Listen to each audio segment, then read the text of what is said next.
The WNBA just shattered every record in women's sports history. Sold-out arenas, 500% spike in TV ratings, charter flights, a $2 billion media deal. Caitlin Clark walked into this league, and overnight, everything changed. But right now, behind the closed doors of the Players Association, something is collapsing. The veterans who built this league are not celebrating. They are plotting.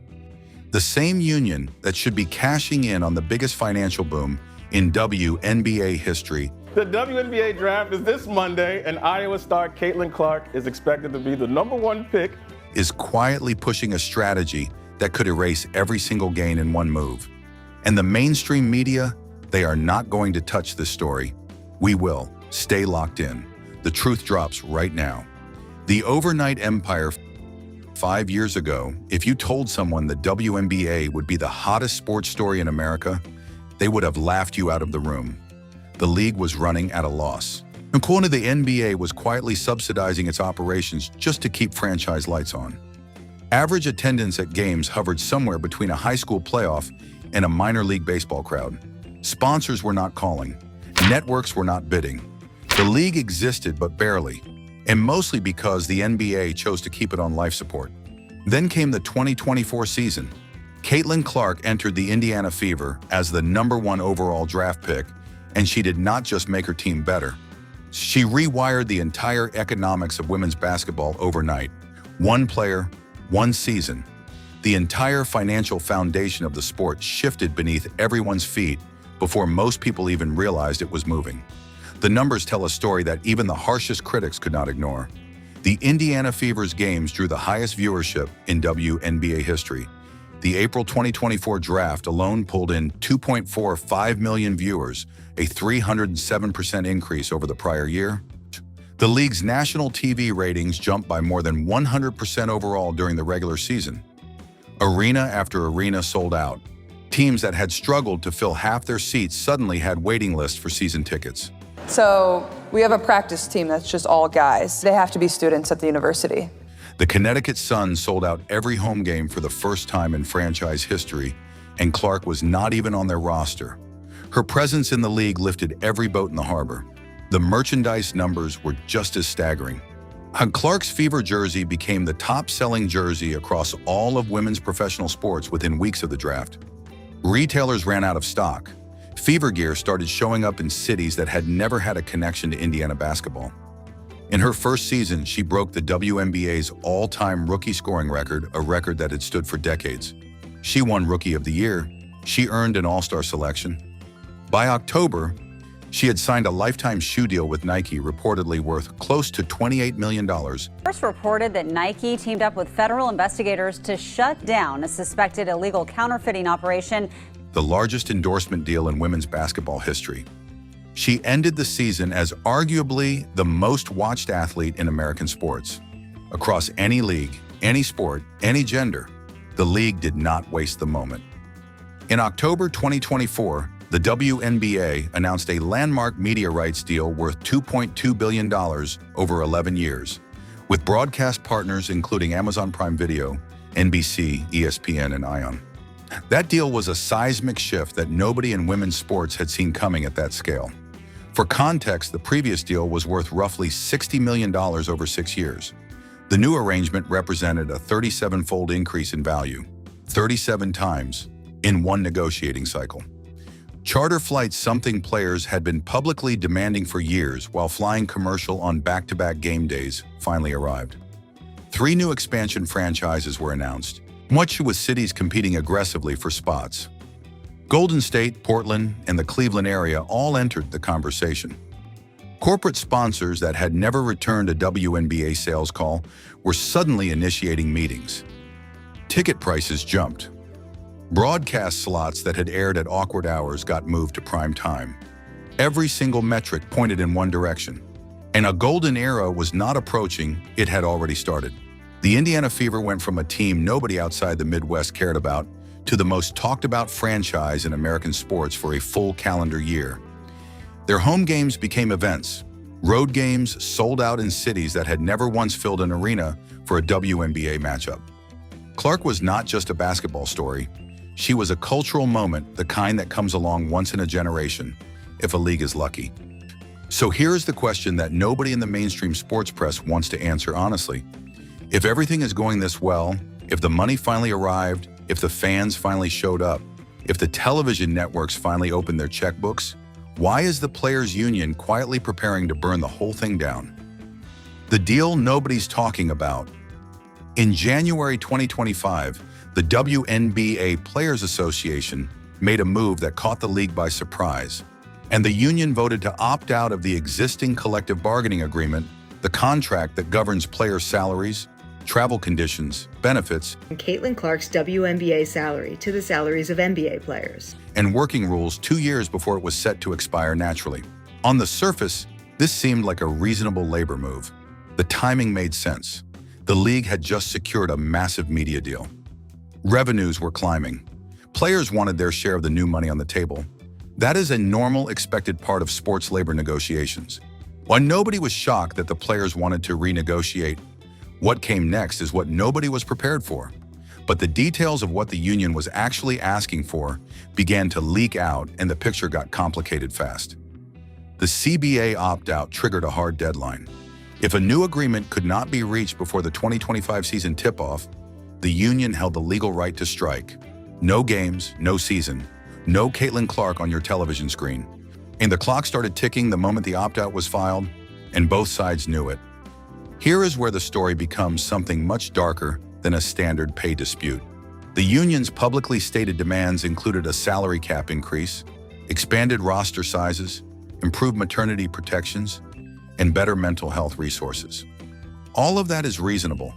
All of that is the kind of thing a growing league with a new $2.2 billion media deal should be able to accommodate.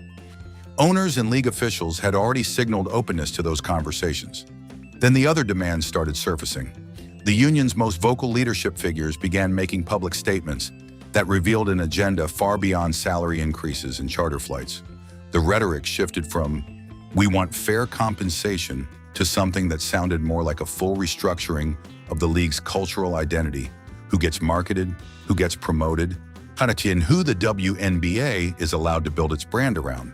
It's a WNBA All-Star in Caitlin Clark, and guess what? We had our own Jamal Crawford. The financial negotiation became tangled up with something that had no clean dollar figure attached to it.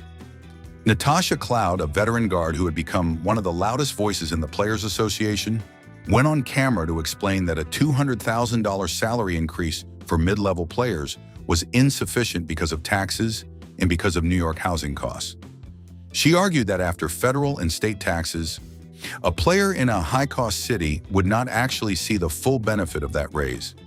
That statement stopped a lot of people cold. The math she was referencing is not entirely wrong. Taxes are real, and New York is genuinely expensive. But the framing of the argument revealed a critical miscalculation about audience psychology. The average American household income sits at roughly $75,000 per year, according to U.S. Census Bureau data. The fan sitting in the upper deck who paid $60 for her ticket. A sold-out crowd in Evanston tonight for the Northwestern women's basketball game against the Iowa Hawkeyes. I bought a $45 jersey and drove 2 hours to watch that game. She is not going to feel sympathy when a professional athlete complains that $200,000 does not go far enough. She is going to feel something closer to contempt, and contempt does not buy tickets for next season. Rebecca Lobo, a WNBA Hall of Famer, and now one of ESPN's most prominent analysts, pushed back publicly and directly. She noted that the league had spent decades clawing for mainstream credibility, surviving on NBA subsidies, after playing in half-empty arenas, fighting for broadcast slots that networks gave away reluctantly. Every inch of ground the WNBA had gained came through patient, difficult work. Statements like Cloud's were not helping that cause. They were handing a loaded weapon to every critic who had ever argued the league did not deserve serious investment. The league's ownership group was watching this play out in real time. Several franchise owners had already committed significant capital to the expansion process, arena upgrades, and player support infrastructure on the strength of the new media deal. They had bet on growth. The union's public posture was making that bet look increasingly unstable. But the loudest voices in the union did not pull back. They doubled down in interviews on social media, and in the negotiating room. The tone hardened. The demands did not shrink, and the window for a clean resolution kept getting narrower. Underneath the public statements, something more serious was fracturing, not between the players and the owners, but inside the union itself. Civil war in the locker room. Professional sports unions are built on one essential idea: collective strength. Every player from the superstar making millions to the rookie scraping by on the minimum stands together. The thread of collective action is what gives the union its power. Without unity, the leverage disappears. History has proven this repeatedly in baseball, in football, in basketball. The moment a union fractures publicly, the owners gain the upper hand at the negotiating table. Management does not even need to outmaneuver a divided union. They simply wait for it to collapse under its own weight. The WNBA Players Association entered 2025 with a unity problem that was visible to anyone paying attention. It was not just that players disagreed on strategy.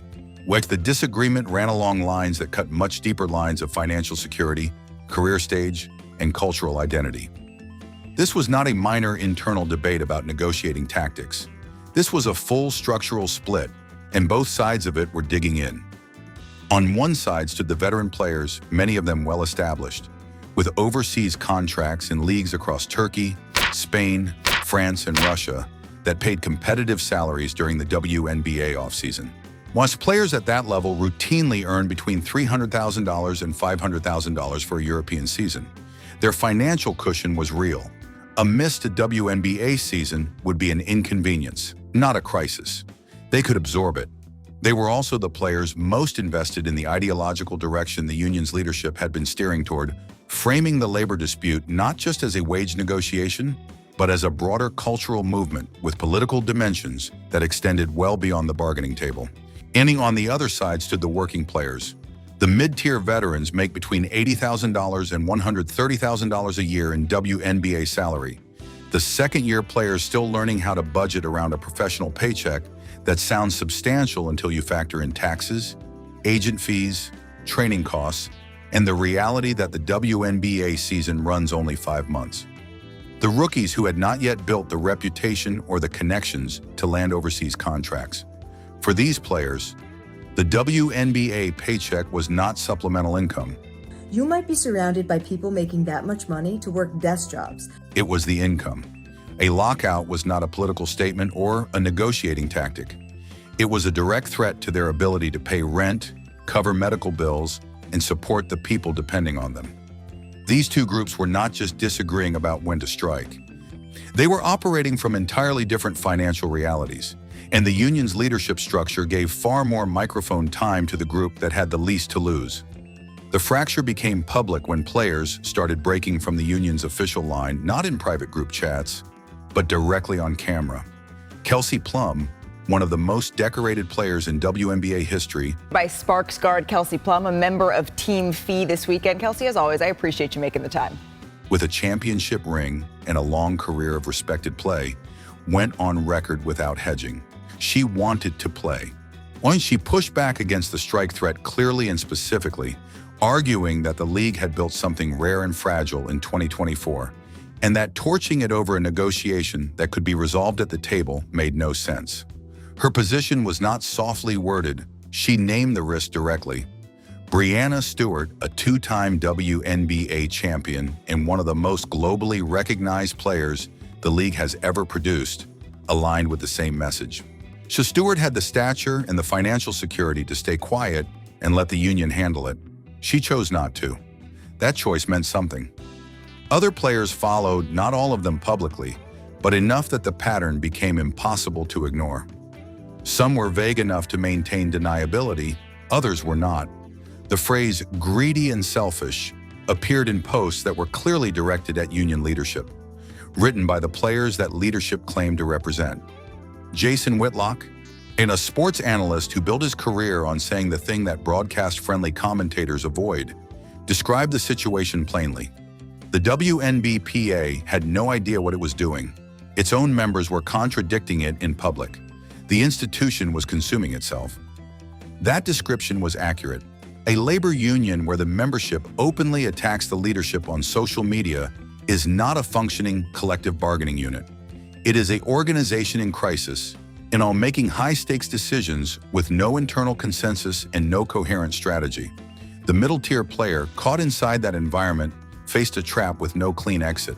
Staying silent meant watching her financial future get treated as acceptable collateral damage by people whose overseas contracts made WNBA income optional. She was being asked to risk everything for a fight that the people leading it could afford to lose. That is the story happening inside the locker room right now. The real conversation, the one about who actually bears the cost if this goes wrong, is happening somewhere they are not filming. The Caitlin Clark problem. To understand why the militant faction of the WNBA Players Association is willing to push this conflict to the edge of a full work stoppage, you have to understand something that almost nobody in sports media wants to say directly. A significant portion of the veteran player base resents Caitlin Clark. Not just envies her, resents her in a way that is shaping real decisions with real financial consequences. This is not speculation. It is documented in behavior that has been visible since Clark's first preseason game. In the summer of 2024, Clark was on the receiving end of an unusually high level of physical contact on the court. Veteran players, some of them prominent union members, made contact with her that drew flagrant fouls, technical discussions, and national attention. Angel Reese of the Chicago Sky, Kennedy Carter, and others were cited in multiple incidents. The physical targeting of Clark was consistent enough that it became a news cycle of its own, separate from her basketball performance. Off the court, the dynamic was even more revealing. When Clark's merchandise outsold every other WNBA player combined within weeks of the draft, Caitlin Clark was officially drafted by the Indiana Fever as the #1 pick in the WNBA. veteran players did not publicly celebrate the league's commercial breakthrough. Several of them posted on social media about fairness, equity, and the erasure of players who had built this league. The implication was clear. Clark's success was not the league's winning. It was the league rewarding the wrong person. The deeper issue is about the power structure. For years, really for decades, the WNBA veteran culture operated as a closed hierarchy. The players who had survived the league's lean years set the standards for how things worked. They decided what was acceptable behavior. They shaped the cultural identity of the league. Thus, they controlled the narrative because no one outside the league was paying close enough attention to challenge it. Clark's arrival shattered that structure in a single season. Suddenly, the players who had been the undisputed queens of this very small kingdom found themselves watching a rookie from Iowa receive more mainstream media attention than all of them combined ever. Endorsement deals that had never existed in women's basketball started flowing. So television contracts that the league had never been able to command became real. And none of that attention was directed at the veterans who had, in their minds, paid the dues that made any of it possible. The human response to that kind of displacement is not logical, it is emotional. And when powerful people respond emotionally, the collateral damage is rarely contained to just themselves. The theory being discussed in credible sports circles, including by analysts who cover labor issues professionally, is that the push toward a strike is not purely about wages, it is about control. If the militant veteran faction cannot control what the WNBA looks like, who its stars are, and what values it projects, then they would rather reset the entire board than play the game on terms they did not set. A work stoppage kills the momentum. It freezes Clark's rise. Then it gives the veterans the leverage to say, this league does not exist without us, and without our cooperation, you get nothing. Whether or not that calculation is conscious, the effect is the same. Who pays when it burns? Step back from the player politics for a moment and look at the business mathematics of a WNBA work stoppage. The $2.2 billion media rights deal is structured across 11 years, spread across the league's 12 current franchises and accounting for the league's operating costs. And that figure is strong, but not bottomless. It provides a foundation for growth, not unlimited runway for a prolonged labor fight. Television networks that paid for WNBA broadcast rights are paying for content. If there is no season, there is no content. Networks do not simply absorb that loss quietly, they come back to the table with renegotiated terms, reduced rates, or exit clauses. The leverage that the union believes it holds over the owners actually runs in a different direction. The owners can survive a shortened season far more comfortably than the networks can survive dead air, and far more comfortably than the mid-tier players can survive without paychecks. Arena workers lose shifts. Local vendors lose sales. Team staff, the people who handle logistics, communications, and operations for franchises, face layoffs. These are not millionaires. These are working people whose economic reality is directly tied to whether games happen. The fan base, newly built, newly enthusiastic, and not yet deeply loyal to the league as an institution, is the most fragile variable of all. The key data point here is this: the viewership explosion of 2024 was not evenly distributed across the league. Indiana Fever games accounted for a disproportionate share of national ratings. Clark's individual games drew television numbers that most WNBA teams had never approached in franchise history. Clark here gets the switch on the screen. Smaller Vandersloot defending her. Easier to see over Courtney Vandersloot. The audience that materialized in 2024 came specifically for her. If a work stoppage removes her from screens for a full season, that audience will not wait. They are not WNBA loyalists who have been watching since the league's founding. They are new sports fans who were drawn in by one singular player. When she is gone, they will move to the next thing that captures their attention, and there will be no guarantee they return. The 1994 MLB strike is the reference point every sports economist points to. Major League Baseball canceled the World Series that year. The sport spent nearly a decade rebuilding its fan base. Attendance numbers did not fully recover until the late 1990s home run surge, which was itself later tainted by the steroids era. Baseball had 125 years of cultural infrastructure to fall back on. The WNBA has one transcendent rookie and one breakout season. If the union forces a lockout and loses the 2025 season, the damage may not be recoverable. That is the catastrophic outcome that the rational players, Plum, Stewart, and the dozens of mid-tier athletes who have been speaking up without being heard are trying to prevent. The question is whether the loudest voices in the room are listening. The evidence so far suggests they are not. The WNBA had its most important season in its history. The money arrived, the fans arrived, the cameras arrived, and instead of locking in that foundation for the next decade, a faction inside the players' union is gambling every single piece of it on a power struggle that has nothing to do with justice and everything to do with ego. The mid-tier players are scared. The new fans are a single bad decision away from walking. The networks are watching closely. What happens next is not inevitable. The rational voices in that union can still step up. The owners can still negotiate in good faith. The season can still happen, but somebody has to stop playing games with the game. If you want the full truth behind sports stories that the mainstream media won't touch, we'll be here when the next move drops.